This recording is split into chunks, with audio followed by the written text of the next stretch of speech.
So first, let me address digital transformation. It's a huge topic at the moment for most industries and organizations right now. If I were to summarize that in a really condensed fashion, really what organizations are trying to do is to leverage technology to give them some sort of competitive advantage.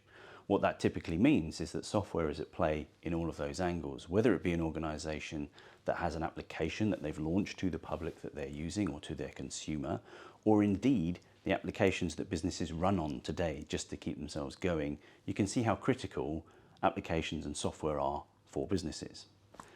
This is where DevSecOps comes in, and you've heard this phrase a lot, I'm sure, but really it stands for development, security, and operations, and the three areas of those things coming together to work effectively as one team.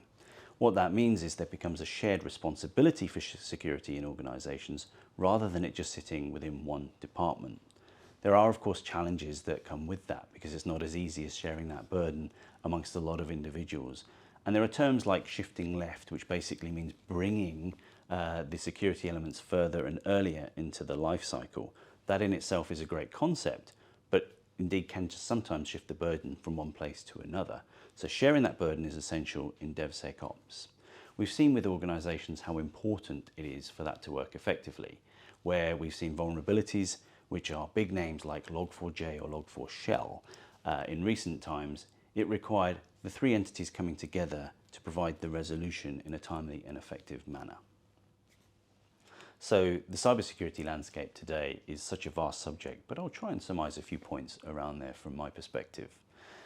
Today, what we're seeing is a lot of organizations trying to handle the dynamic and changing nature of that, because every day there is something new that is happening, whether it's the geopolitical environment that could be going on right now, which is causing immense impact in terms of the cybersecurity world, through to the daily threats that are faced by organizations, whether it be hearing news about oil pipelines in the US, fitness trackers in the UK, or airlines globally being impacted by these things.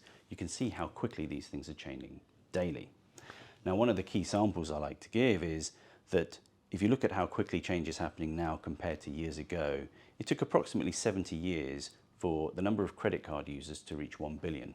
It took just 12 years for Facebook to do the same, and indeed 7 for WhatsApp. What we're seeing now is with big technology like 5G, the expectation is that will reach 1 billion users within 3 years. That's the estimate right now. So you can see how fast that things are changing within the world. All of those things going on mean that the cybersecurity landscape is constantly changing, and organizations are having to adapt with various levels of maturity, ranging from very simple things in place, nothing in place, through to very complex and expensive regimes in place. So it's a constantly changing environment right now.